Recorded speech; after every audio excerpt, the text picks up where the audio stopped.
ครับวันนี้เราจะมาฝึกอ่านนะครับภาษาล้านนานะครับมาที่เขียนในทำนองแบบ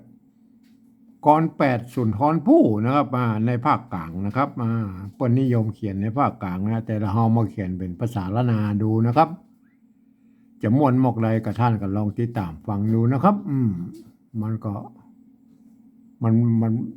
กรแปดนี่เป็นของภาคกลางไม่ใช่ของภาคเหนือนะครับมาแต่เฮามาเขียนด้วยภาษาล้านนานะครับมาลองดูนะครับ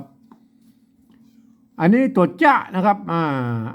ตัวจะนะครับตัวจอจานในภาษาล้านนามันมีสองตัวจะกับตัวจะนะครับตัวจะนี่คืออักษรต่ำนะครับจะยืมตัวชอช้างมาเป็นตัวจะนะครับมาอ่านว่าเจิงนะครับไม่ใช่เชิงนะครับเจิงนะครับอ่านว่าเจิงตัวจะนะครับเสียงตรีนะครับตัวนี้อ่านว่าจันนะครับเจิงจันนะครับไม่ใช่เชิงชั้นนะ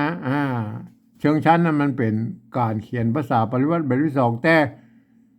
การอ่านออกเสียงจริงๆแล้วอ่านว่าเจิงจันนะครับตัวกะละโหงเนี่ยอ่านเป็นเสียงคอนะครับเสียงคอควายคอคนคอละคังเสียงคออ่านว่าข้าวนะครับอ่านว่าข้าวอ่านไม่ใช่ข้าวไม่ใช่ข้าวนะครับตัวละโหงเนี่ยมันไม่ต้องไปออกเสียงมันนะครับออกเสียงเป็นคอเฉยๆนี่อ่านว่าข้าวนะครับเจิงจันข้าวตัวป้าละโหงอ่านเป็นตัวว่าพระนะครับมาอ่านเป็นเสียงพอพานนะครับพระตัวหางยะไม่กานะครับพระญานะครับพระญาตัวป้าละโหงอ่านว่าพรมนะครับอ่านว่าพรมนะครับอ่านว่าไม่ใช่พรมนะครับอ่านว่าพรมนะครับตัวนี้สะกดด้วยตัวมะนะครับเนี่ยเข้าใจว่าไม่ใช่ตัวซ้อนนะครับเป็นสะกดด้วยตัวมะนะครับพรมนะเป็นภาษาบาลีนะครับแต่ก่อนมันมีไม่กงนะครับพรมเนี่ยเปิ้นเป็นภาษาบาลีแต่มาเขียนเป็นกระเมืองแล้วเปิ้นใส่ไม่กงนะครับเปิ้นใส่ไม่กงแล้วก็เป็นพรมนะครับจื้นนะครับจื้นโจมนักนะฮะเอกลักษณ์ไผ่มันสวรรค์สร้างสวรรค์นี่มันโบราณป้นก็บ่ใส่ไม่สองน้อยนะครับเป็นตัวซ้อนนะมันเป็นสวรรค์นั้นเป็นตัวคล้ายๆเป็นตัวมันเป็นตัวคล้ายๆควบกล้ำหรืออะไรอย่างนั้นนะคล้ายๆเกือบจะเป็นควบกล้ำแล้วนะครับ อย่างเช่นถวายนะครับในโบราณเพิ่นก็บ่ใช้ไม้สองน้อยนะครับยกเว้นไอ้กรรมที่มันเป็นภาษาไทยนะครับที่มันเขียนเอามาเขียนอย่างเช่นสนั่นสมองสนองอะไรอย่างนี้เนี่ยเนี่ยเขาใส่ไม่สองน้อยเพราะว่าแยกเป็นสองพยางค์นะครับไผ่มันสวรรค์สร้างนะครับตัวสะละโหงเนี่ยอ่านเป็นตัวสอลอลิงนะครับสระนั่นนะสะนะครับอ่านว่าสร้างนะครับ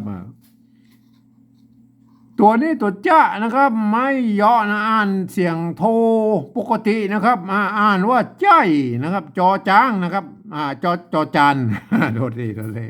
ไม่ใช่จอจางใจนะครับใจเสียงโทปกตินะครับใจได้มาบ่าได้ขายข้างต่างนะครับขายข้างต่างนะครับเอานะครับตัวนี้ตัวเป็นตัวอูนะครับตัวอะนะไม่กูสระอูนะไม่ตัวอูนะครับตัวอูไม่ใส่ไม่กาไปอ่านว่าเอานะครับเอาตัวอย่างข้าวหงหินขีดขินเปลี่ยนนะครับเป็นตี้นะครับเสียงโทปกตินะครับอ่านว่าตี้นะครับไม่ใช่ที่นะไม่ใช่ที่เป็นตี้มาข้าวสี่บทตี้จดจำข้าวละบ เถิงจมเป็นลมเพี้ยนเพี้ยนนะครับตัวนี้ตัวพระนะครับเห็นไหมครับตัวพระในภาษาละนาตัวพระแท้จริงเนี่ยตัวพอพันแท้จริงนี่นะก็คือตัวนี้นะครับตัวพระนะครับออกเสียงพอแท้จริงเลยนะของภาษาละนานะครับพระจริงเขียนข้าวเลิศล้ำฮือห่ำเฮียนนะครับภัยตาดีขีดเขียนเปลี่ยนเอาเนอนะครับลองเอามาอ่านแบบรวดๆเลยนะครับเอามาอ่านแบบรวดๆเลยนะครับ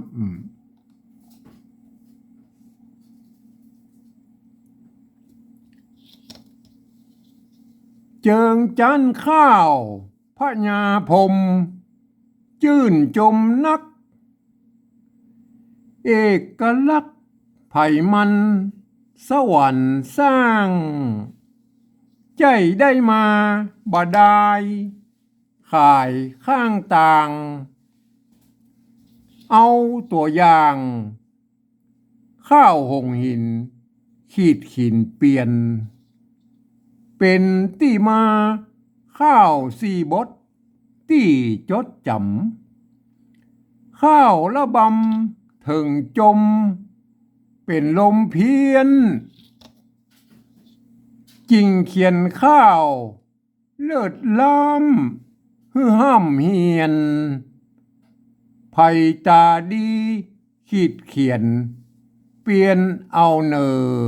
นะครับก็ลองเอาไปศึกษาดูนะครับ